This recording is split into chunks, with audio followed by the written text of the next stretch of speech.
Hello, CEO teachers. Welcome back to the show. Today's topic is one I am really excited about sharing with you. Plus, I feel like I have what I need to be able to do this effectively, to be able to say, you know what, I've walked the walk. I'm preaching to you, but I'm also doing what I am preaching. So today we're going to talk about how your physical health will skyrocket your business this year.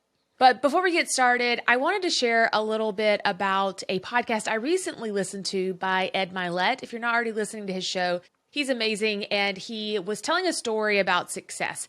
And I'll be honest, I don't listen to a lot of podcasts anymore on how to be successful or how to find your habits because I feel like they're overdone. And I also feel like I don't get a lot out of them anymore. It's the same conversation, just a different person. But this was a really unique take on it. And that's what I love about Ed and his show is that he really challenges me on topics that I think I already know a lot about. So if you're listening and you're thinking, Casey, I already know about what you're going to say. You're going to tell me I need to work out and how that's going to make my business soar because you just said that in the title.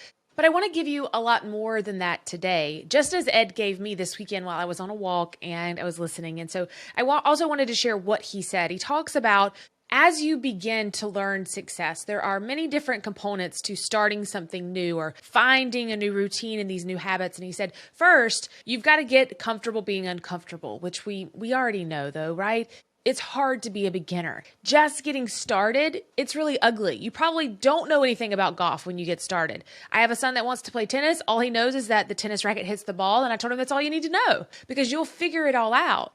Maybe you want to start riding a horse. I want to start playing the guitar. What are some hobbies that you want to start taking up? Maybe it's making money online as a teacher. But at the beginning stages, you have to get comfortable being uncomfortable. And that's what was so hard for me getting back into that health journey after having our fourth kid is I knew my potential and I thought I should just be there overnight. And so I had to get comfortable being uncomfortable. But the next thing he said was that after you get past that beginner stage, things start to become mechanical.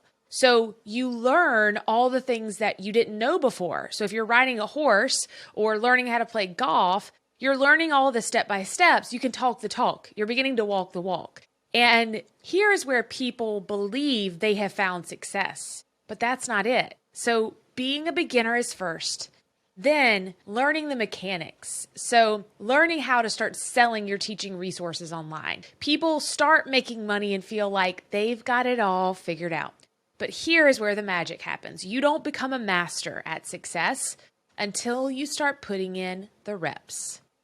And it was like this light bulb went off for me. And I thought, he's so right. It's the name of the game, consistency, all of that. But are you putting in the reps for your teacher business? Are you hitting the goals you want to hit? And the only way that that works is with a plan and a whole lot of practice. So once you do that, you begin to become natural. And people say, she was just born with it. So in today's show, I want to really focus in on getting comfortable being uncomfortable, putting in the mechanical work, and then showing the world how you will be consistent through repetition so that you can become the next master of your health journey and also your teacher business. And I'll see you in today's show.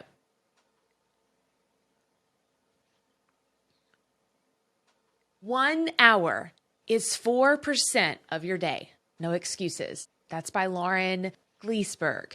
And because math is not my area of specialty, I have no idea if that is accurate, but I think it is. Success isn't always about greatness. It's about consistency. Consistent, hard work gains success, and greatness will come. And that was by Dwayne The Rock Johnson. So I won't go into all the details of my journey on 75 Hard, but if I've learned anything over the last 50 something days, it's that you must stay disciplined in your approach to living a better life. And choosing your hard is something that stays in my mind every single day when I don't want to get up at 4:40 a.m., when I don't feel like putting in the work, because the life I was living before was very hard. And now that I feel the best I've ever felt, it's becoming a lot easier. My dreams in my business and company are becoming more doable. I'm able to see things more clearly than I've ever seen before. And what I love the most is that I know exactly what I want in life. And we've talked about this on the show before, is that you have to know where you're going in order to get there. And I encourage our students inside of the CEO Teacher membership every single day to be able to tell me and answer that question in a few sentences when I say, what do you want from your teacher business? I want them to look at me and be able to tell me in 2 to 3 sentences. And so being physically active, though, doesn't mean that you're going to know all these things right away. It's a process.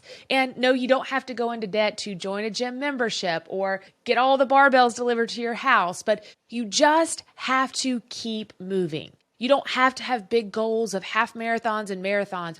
All I need from you is a commitment to say, I'm going to walk for 30 minutes a day. That's the key here, is that once you get the ball rolling, it's like this beautiful snowball that takes over, and it really goes into every single avenue of your life. I knew for me that my 5:30 a.m. workout would continue when my kids said when I got home, Mama, please keep going to the gym in the mornings. You're in such a good mood when you get home. That was it for me. Done. I will always do that. And so I needed them to say that to me, though, so that I would keep going. But I didn't get that answer right away. It took a couple weeks. And now it's just who I am. My nutrition coach said, Casey, one day it won't be a chore. It'll just be what you do. And I didn't believe her. I'm not getting up at 4:40 a.m. That's not what I do. It is now. But it's taken 55 days of me doing this every day to believe in myself and say, yes, I can. I can do this.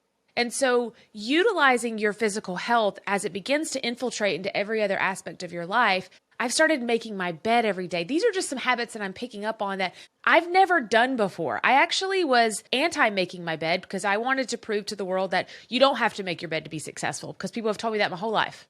I'm like, no. I failed college algebra. You don't need math to be successful. That's what I get in my own way about that. I'm very hard-headed. And so maybe there's something in your life that you don't think you'll ever be that person. I'll never be the person that goes to church every Sunday. I'll never be the person that gets up and I'm not a morning person. Sister or brother, neither was I.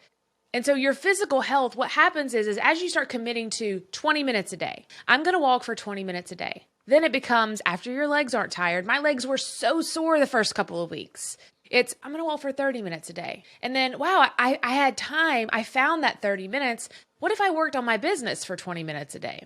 It is this ripple effect that they call the keystone habits that begin to infiltrate into every other part of your life. I think I've said infiltrate into every other part of your life a few times, so I'm going to not use that anymore this show. But all that's recommended for your health is 150 minutes of moderate intensity physical activity and 75 minutes of muscle strengthening activities each week. I can't express to you enough how much I believe in strength training and cardiovascular work now, because I've seen the difference that my body is beginning to produce. I feel stronger. When I was just doing cardio, I was that girl that only did cardio. I didn't feel my best self. I was very worn down a lot. I was in good spirits. I had that runner's high, or I had the walker's high, but then after that, it kind of faded. And so lifting weights has allowed me to sustain that high throughout my day, and then adding in a little bit of cardio as well has made it even better. Now, you may be thinking to yourself, Casey, but you don't teach full time anymore. I don't have time to do this. And I believe you're wrong. I don't teach full-time anymore, but I do have a job, and I do have 5 kids, and I do have a lot going on as well. Do you wake up at 4:40 a.m. to work out? I'm not saying you got to. Are you going on a walk during your planning period? Are you going after school today? We can make all of the excuses that we want, but remember, you must choose your heart. The life that you're living is hard. So this isn't going to be easy, but I promise you it will be worth it. Only 28% of Americans are actually meeting those physical activity guidelines. When you go to other countries, you realize how sedentary Americans are. It's amazing to see. I haven't been to another country. Let me just put that out there. I've only ever been in the United States, but I have a lot of friends that live all over the world. And I try to educate myself about places all over the world as I begin to think about traveling to other countries. But it's amazing to see how sedentary Americans are. Adults who participate in regular exercise may lessen and prevent health issues. You know all this, like stress and mental fatigue, low energy, muscle aches, lack of focus. And I want to be honest with you is that I haven't seen a decrease necessarily in my depression and how often it flares. just to be honest, I saw a really popular podcast last week when I was going through a really hard depression spell that said that diet and exercise will fix 99% of everyone's depression problems. And I just went off the deep end. I don't believe that's the case for me. I believe that what the medication that I take plus health, diet, and exercise help keep me at baseline so that I can stay more consistent. But what I do know is that this change in my lifestyle has helped me deal with my depression more. I have not had suicidal thoughts. I have not thought about leaving this planet. I thought, I can do this. I've got a few days. This is going to be hard, but I need to rest. I need to relax. I need to recharge. I can do this. I am not getting in my bed. I am not turning off all the lights. I am not going to be worthless. And so if you're feeling that this is going to solve all your problems, for some people, according to a lot of doctors, it will. For me, that's not the case. And so you're not a failure if eating well and exercise isn't the cure-all, but it will help you skyrocket your business. And I want to lay out some action tips that are going to show you the correlation between your physical health and your teacher business. Did you know that endorphins actually increase blood flow? And regular exercise produces a happiness boost, which helps fuel original and abstract thoughts. And even though I was really depressed last week, I can honestly say that while I was working out, I wasn't. I was happy. I felt great. When I quit exercising, which is why I over-exercised last week, because I felt good in those moments. So how can you use this happiness and these endorphins to help you in your teacher business? So first, you'll receive a boost in creativity after a strength training workout or cardiovascular work. This doesn't mean you have to lift heavy weights or run a marathon, as I said before. But as a business owner, you'll be able to see a bigger potential out there. And so what I've noticed in the last 55 days is that my dreams are not limited to today's work. They're not limited to what we can accomplish this week or this quarter. I can see the vision. And so the clarity that I've received over the last couple of weeks and couple of months is that I've always been good at seeing the vision. I've always been able to see what 10 years from now looks like, but I've been able to make the action plan to get there without stress, without worry, and just excitement. Starting your own business requires memory and cognitive work. And so if you're able to lift weights and get a boost in those memory skills and that cognitive dexterity, you'll be able to reach even further when you're planning out your goals, not just short-term goals, but also your long-term goals. Boosting your creative thoughts with an injection of endorphins is for sure a win-win situation.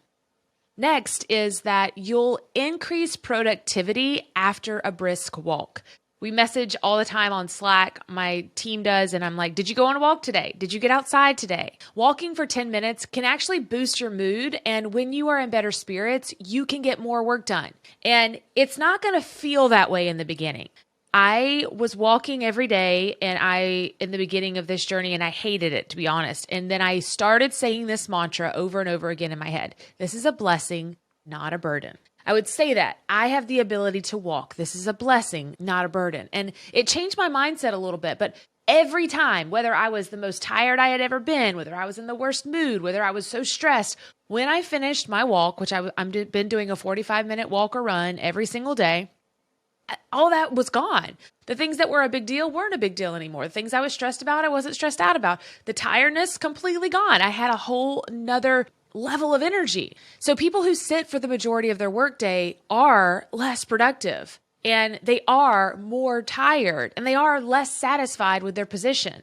I had always heard that a body in motion stays in motion, and I didn't really believe it. And now that I see the more I work out, the more I want to work out. Those who sit for long periods are at a significantly higher risk for back and neck pain, which can lead to unproductive days as well.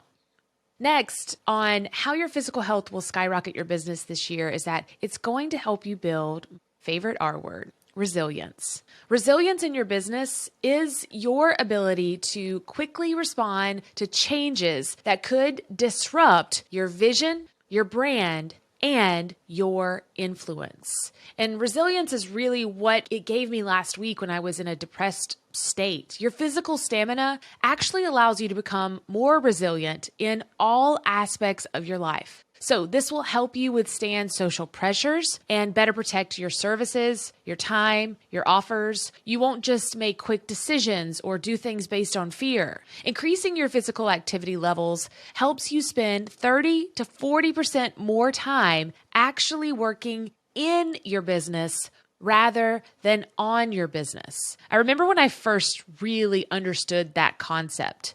Working in your business is when you're doing things like checking your email and playing on social media and you're saying, I'm working on my business. No, you're working in your business. Working on your business is when you're focusing in on your vision, what the overall brand looks like, and how you can influence your students and your members for years and years to come. That's what we call real work. Playing on TikTok to figure out what the next social trends are, that's what I like to call fake work. Do I do it? For sure. Do I know that that's what's helped my business grow? Absolutely not. When your heart and your lung health improve, you're going to have more energy to tackle those daily tasks. So knowing what we know, I want to leave you with a few more strategies to improve your physical health without having to make huge changes and sacrifice everything at once.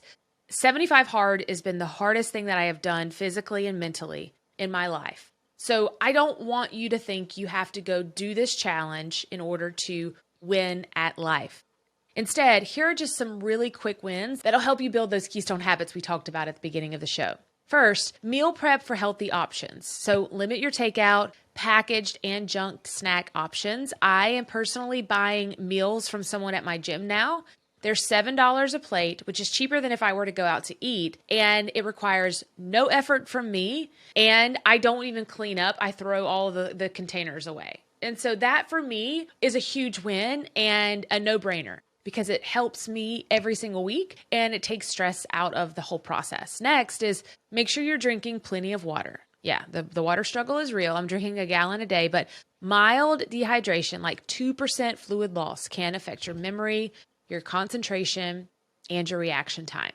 Get outside. Yes, get the sun on your face if you're in a cool climate or in a warm climate. Bundle up if you're cold. Take something off if you're hot, because moving your body for just 3 minutes every hour will help you with fatigue, will help you feel better with the sun on your face, and it'll help you by making you overall more productive. So schedule stretching in your day outside if you can, and get those movement breaks every single hour. And then finally, you got to get a lot of sleep. So to think more clearly and to better understand your offers, your ideas, your business, you have to find that clarity, and clarity comes from sleep the night before.